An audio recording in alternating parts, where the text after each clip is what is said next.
प्रतिशत, प्रतिशत की अंग्रेजी होता है परसेंटेज, ठीक है। और प्रतिशत का जो सिंबल होता है यह जैसे कहीं भी अगर ऐसा बन गया तो इसका मतलब हो गया कि यह प्रतिशत है। क्या है? प्रतिशत है। अब ये जो प्रतिशत है यह जो है दो शब्दों से मिलकर बना है, ठीक है ना। कौन कौन से शब्द? प्रति और शत का मतलब सौ। प्रति, प्रति जब भी कहीं खींचना होता है तो ऐसे चिन्ह खींच दिया जाता है। और शत का मतलब सौ, ठीक है ना। प्रति का मतलब ऐसे चिन्ह और शत का मतलब सौ। तो इसीलिए चिन्ह बना है, तिरछा लाइन होता है और दो ये जीरो होता है, ठीक है ना। तो इस प्रकार से जहां भी आपको चिन्ह मिलेगा वो प्रतिशत है, ठीक है ना। क्या है? प्रतिशत है। और प्रतिशत को हम लोग 1/100 लिखते हैं। प्रतिशत को क्या लिखते हैं? 1/100। जैसे कहीं मान लीजिए कि 5% दिया हो, कितने प्रतिशत दिया हो? 5%। तो जब भी हम इसको लिखेंगे तो लिखेंगे 5/100, ठीक है ना। अगर मान लीजिए कहीं 43% दिया है तो इसको हम लोग लिख सकते हैं 43/100। हम लोगों ने लिखना जान लिया कि अगर प्रतिशत के रूप में दिया है तो उसको हम कैसे लिख सकते हैं। 5% है तो 5/100 और 43% है तो 43/100, ठीक है ना। अगर कहीं भी करते हैं जैसे मान लीजिए कि कोई एग्जाम्पल दे दे, एग्जाम्पल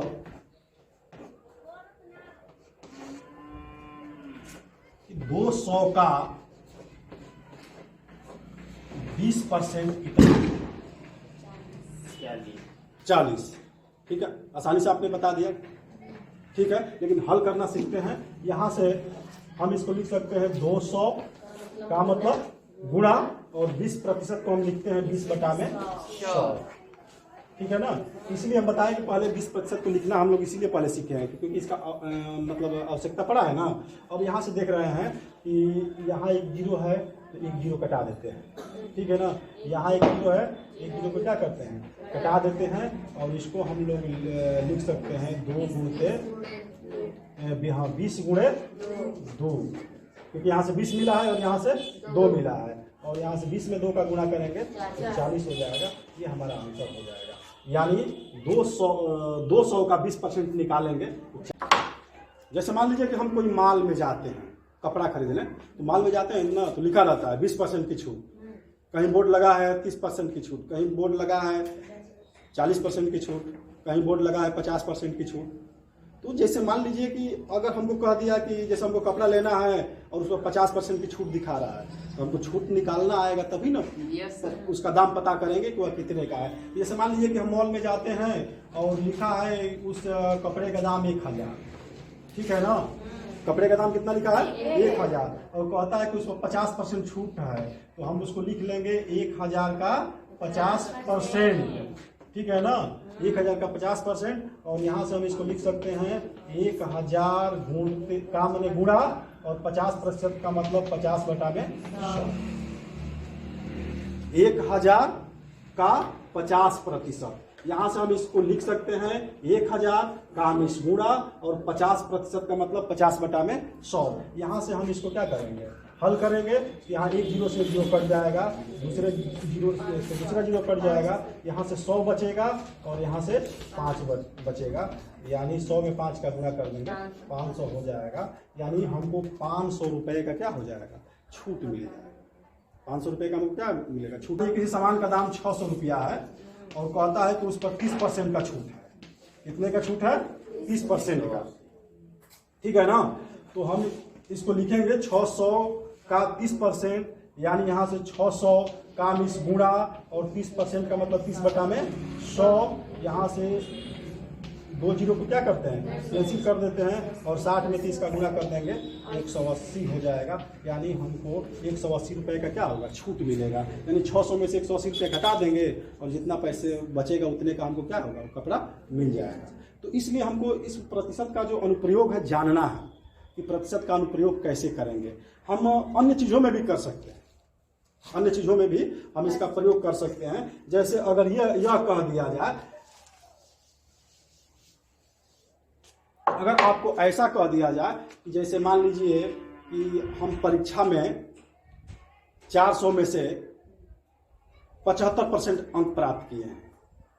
जैसे हम कहीं परीक्षा देने गए और कहता है कि वह परीक्षा 400 का है और 400 में से आपने 75% अंक प्राप्त किया है, तो आपको कितना अंक मिला है।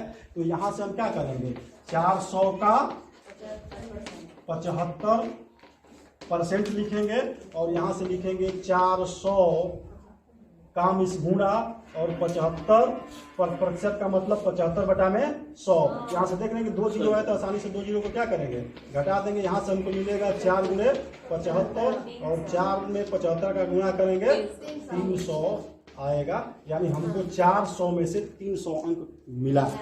400 में से हमको कितना अंक मिला है, 300 अंक मिला है। जैसे हम हाई स्कूल में परीक्षा देते हैं ना, हाई स्कूल में परीक्षा देते हैं तो जैसे ही हाई स्कूल में परीक्षा देते हैं उसके बाद रिजल्ट आता है ना, तो लोग कहते हैं कितने % नंबर मिला है, ठीक है ना। वो नंबर को नहीं जानते हैं, वो परसेंटेज को जानते हैं। जो भी लोग हैं गांव के लोग, वह नंबर को नहीं जानते हैं कि आप 412 पाए हैं कि 500 पाए हैं कि 460 पाए हैं कि कितना पाए हैं।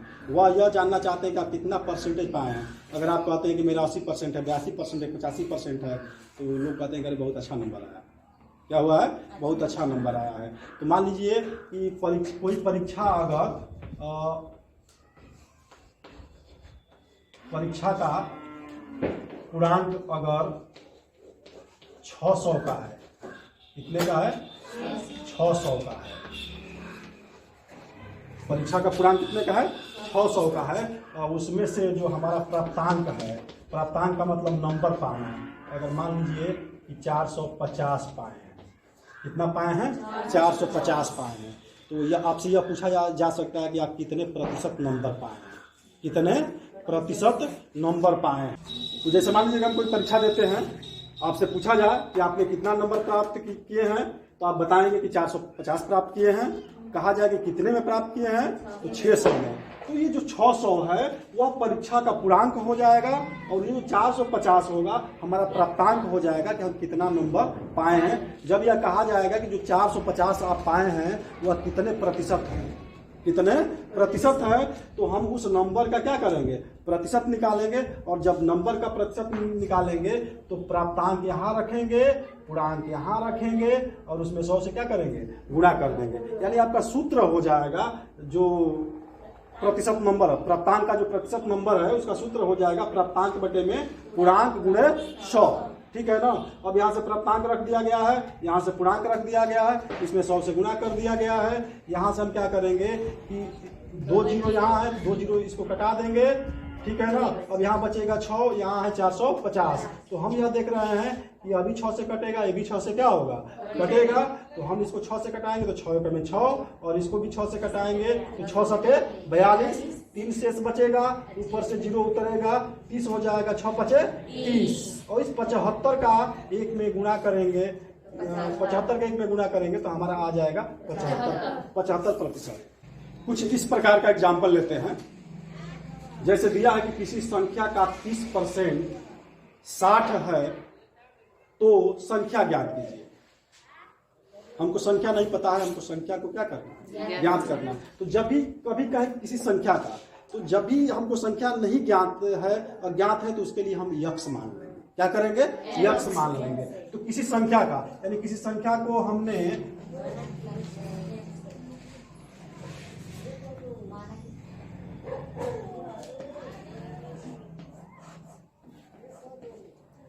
हम उस संख्या को यक्ष मान लिए हैं। क्या मान लिए, एक्स मान लिए। और एक्स का कितना है, 30%। और जब यक्ष का 30% निकालते हैं तो कितना आया है, 60%। तो यहाँ 60 को हम क्या कर देंगे, बराबर कर देंगे। जो सवाल कहा है किसी संख्या का 30% 60 है। सवाल के अनुसार जैसे जैसे सवाल कहा है कि किसी संख्या का 30% 60 है, तो यहाँ से हम इसको लिख सकते हैं x का 20 गुणा 30/100 और बराबर यहाँ से 60 को हम क्या करेंगे, उतार देंगे। यहाँ से x लिखेंगे और बराबर, क्योंकि जो ज्ञात मान होता है उसको हम इधर पक्षांतर करते हैं, ठीक है ना। इधर क्या करेंगे, हम पक्षांतर करेंगे। तो यहाँ पक्षांतर का एक नियम भी होता है, थोड़ा सा उसको भी रिपीट कर लीजिए कि अगर यहाँ पर कोई संख्या धन के रूप में है तो इधर आएगा तो धन ऋण के रूप में हो जाएगा। अगर कोई संख्या यहाँ ऋण के रूप में है तो इधर आएगा तो धन के रूप में हो जाएगा। इधर यदि गुणे के रूप में है तो इधर आएगा तो भाग के रूप में हो जाएगा। अगर यहाँ भाग के रूप में है तो इधर आएगा तो क्या हो जाएगा, गुणा हो जाएगा, अपोजिट हो जाएगा, उल्टा हो जाएगा। धन का ऋण, ऋण का धन, गुणा का भाग और भाग का गुणा हो जाता है। और इसी को हम लोग पक्षांतर करते हैं। पक्षांतर आपका जो है लेफ्ट से राइट में भी हो सकता है, राइट से लेफ्ट में भी हो सकता है। हमको जिस प्रकार की आवश्यकता है उसके अनुसार हम अपने अंकों को क्या करते हैं, पक्षांतर करते हैं। यहाँ 60 अपने ही साइड में है, यक्स अपने साइड में, 60 अपने साइड में है ना। ये 30 को जो है हमको इधर पक्षांतर करना है। तो यहाँ 30 जो है क्या है, गुणे के रूप में है, तो यहाँ आपका क्या हो जाएगा, भाग हो जाएगा। क्या हो जाएगा, भाग हो जाएगा। और ये जो 100 है भाग के रूप में है, इधर आएगा तो किस रूप में हो जाएगा, गुणे के रूप में हो जाएगा। यहाँ 30 का में 30, 30 गुना के 60, ठीक है ना। अब यहाँ से जो 2 है, 2 का 100 में गुणा करेंगे 200, और यही हमारा आंसर। एक सवाल लिखते हैं, किसी संख्या का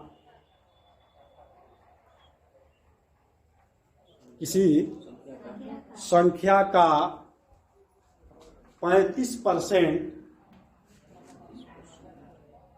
91 है तो संख्या ज्ञात कीजिए। सवाल को एक बार और सुन लेते हैं। किसी संख्या का 35% 91 है तो वह संख्या ज्ञात कीजिए। 260 राइट आंसर है, बिल्कुल।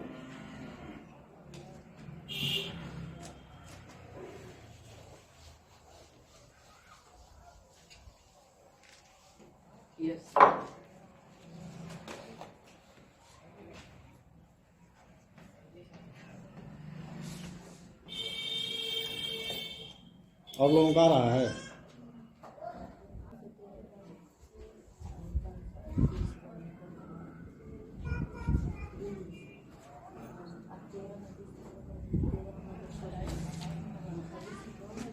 देखते हैं सवाल को। कह रहा है किसी संख्या का, तो किसी संख्या का मतलब x, किसी संख्या का मतलब x, और का कितना 35% कितना है, 91 है, तो संख्या ज्ञात कीजिए। तो यहाँ से हम इसको लिखेंगे x का 20 गुणा 35% का मतलब 35/100 और बराबर 91। यहाँ से x लिखेंगे और यहाँ से 35/100 को इधर पक्षांतर करेंगे। तो यहाँ से जो 100 है यह भाग के रूप में है तो गुणा हो जाएगा, और यह गुणे के रूप में है तो भाग हो जाएगा, ठीक है ना। अब इस प्रकार का थोड़ा सा सवाल आ गया, थोड़ा सा कटाना डिफिकल्ट है ना, थोड़ा सा कटाना क्या है, डिफिकल्ट है। हम छोटे छोटे टर्म में इसको हम आसानी से क्या कर सकते हैं, कटा सकते हैं। एक तो हम इसको पहले 5 से क्या करते हैं, कटा देते हैं, क्योंकि 5 से विभाज्यता का नियम है। यदि किसी संख्या का इकाई का अंक 0 हो या 5 हो तो वह 5 से क्या होगा, विभाजित होगा। तो ये भी 5 से कटेगा, ये भी 5 से क्या होगा, कटेगा। यानी इसको 5 से कटाएंगे तो 5 से 35, और इसको 5 से कटाएंगे तो 5 गुना के 10 और 1 0 हो जाएगा, यानी यहाँ 20 हो गया। अब यहाँ से देख रहे हैं कि यह 91 है और यह 7 है, और ये 91 भी 7 से कटेगा और ये भी 7 से भी कटेगा। अगर आपको नहीं पता है कि 7 से कटेगा कि नहीं कटेगा, तो आप यहाँ से 91 लिख लीजिए और उसमें 7 से भाग करके देख लीजिए कि वह कट रहा है कि नहीं कट रहा है। क्यों, क्योंकि 20 7 तो अब नहीं कटेगा। जब भी कटने की संभावना है, इसमें होगा या तो इसमें होगा, ठीक है ना, इसमें है, इसमें नहीं है। तो जब कटने की संभावना इसमें और इसमें है तो हम भाग करके देख सकते हैं। अगर हमको ऐसे नहीं पता चल पा रहा है तो 7 का में 7 2 शेष बचेगा, यहाँ से 1 को उतार देंगे, 7 के 21, यानी 7 से क्या हो गया, कट गया। इसको 7 से कटाएंगे तो 7 में 7, और इसको 7 से कटाएंगे तो कितना हो जाएगा, 13। अब यहाँ से 13 मिला है और यहाँ से 20 मिला है, आपस में गुणा कर देंगे, 13 गुना के 26 हो जाएगा। 13 गुना के 26 और 0 है तो यहाँ लग जाएगा, और ये हमारा आंसर हो जाएगा।